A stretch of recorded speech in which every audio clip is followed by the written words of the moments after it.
Hello and welcome to today's training session. Today we'll be looking at how to enter a two-year-old child's data onto the provider portal. But this is for those children that have got an historic eligibility code. So this was a code that was issued prior to the new system going live. So if the parent would have received a golden ticket, or the code starts with LBWF. So this is the long code which has been issued by the local authority prior to the new system new system being rolled out.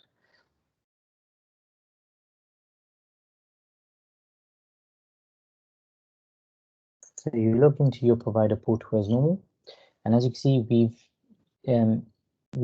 already got the 2-year-old child in there, Tom Jones, who we put in previously, who had a new 6-character code that was produced by the system. So this time we're not going to enter the child through the enter EY voucher because we haven't got the new code, we've got a historic code. In this case, what we will do is we will add the child as normal, like we would with any 3 or 4-year-old child. So again, when you've logged into your nursery, you click on funding, and then you click on actual, and then it should bring you to either 2-year-old or 3 or 4-year-old. But in this case, we're looking at the 2-year-old children's data. So we click on that child,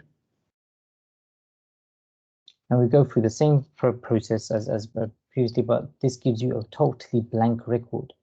So what we then need to do is put in the whole details of this child from start to finish.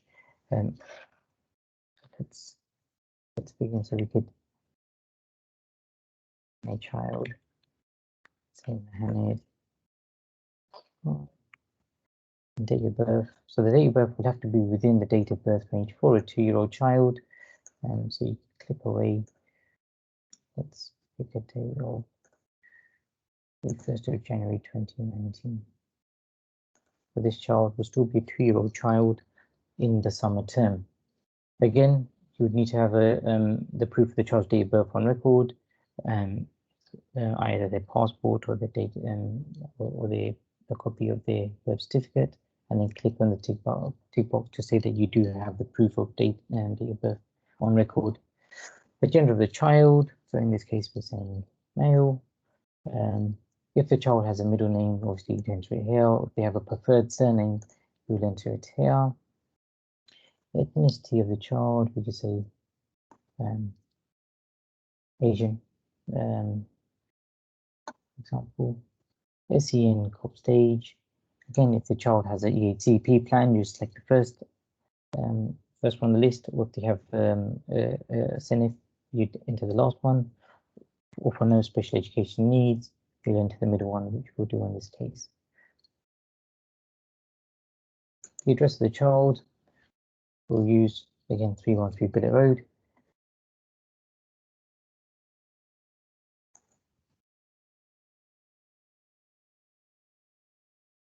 As you see in this field, the main compulsory fields are the first line of the address and the postcode, but it's best to try to complete this as complete as possible.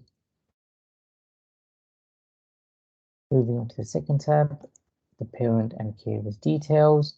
Again, you could put the parent's name in, and ideally, if you've got both parents' names, put them both in.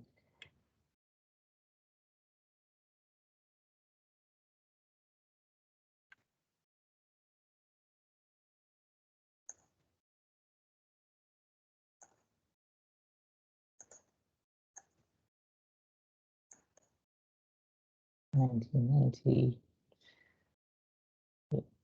1st of February, national insurance number. And if you've got a national asylum seeking number, then you'd click on that. For the national insurance number for now. These 2 letters, 6 digits, and then another letter, for example.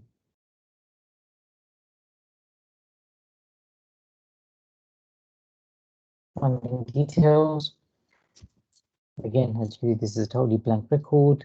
if you hit the default term dates,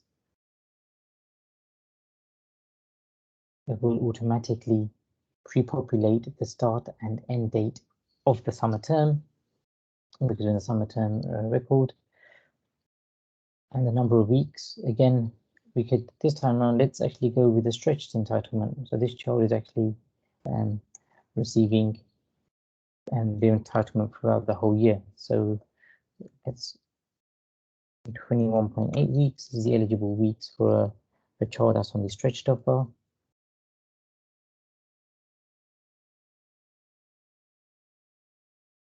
The funded hours per week. So let's say if this child is here for the whole for the full week. Let's say that this child is a 50-hour child.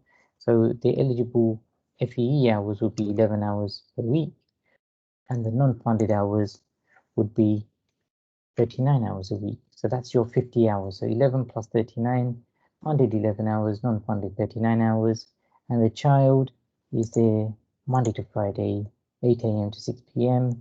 This is a full daycare provider. And remember, for Saturday, Sundays, to remember to say no, otherwise the never will come up.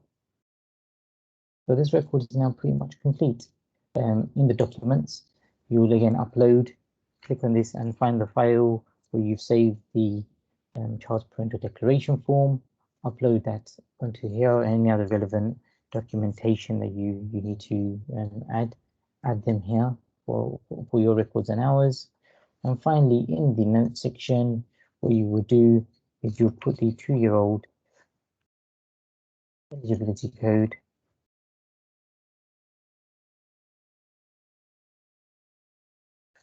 in 21, for example, and you'll put the historic eligibility code in here.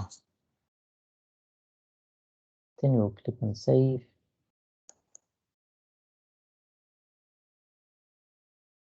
Let's come up with an error.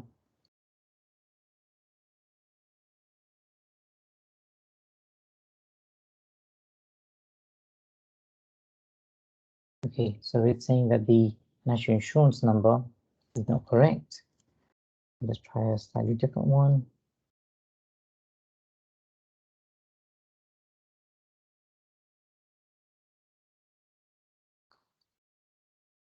Oh yes, sorry. So this is a good example. I did not tick that the child attends for 2 or more days, and I tried to put in 11 hours. As you know, a child can only have a maximum of 10 hours per day. In this case, because I didn't tick that a child attends more than 2 days, 2 or more days, like we've shown here, the system's thrown up the error that I've tried to put in 11 hours of universal hours. However, the maximum a child can have is 10 hours. So I need to ensure I tick he attends 2 days or more, so that now increases the minimum hours to 11 hours. If the child is present on census day, again, you would tick that box to say, yeah, the child is present on census day, so that the child appears on the census return. So that's a good way of double checking. I forgot to tick the child attends 2 more days. Let's click on save now and see if any more errors occur.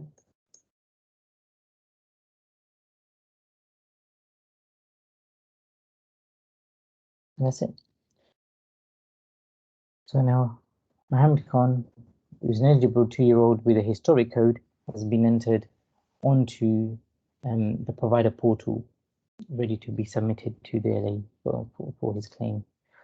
You'll see the number of funded hours for the 2 children are different, because Tom Jones was attending 15 hours a week term time only, whereas Mohammed Khan, he's attending 11 hours per week for the whole of the summer term as a stretched child.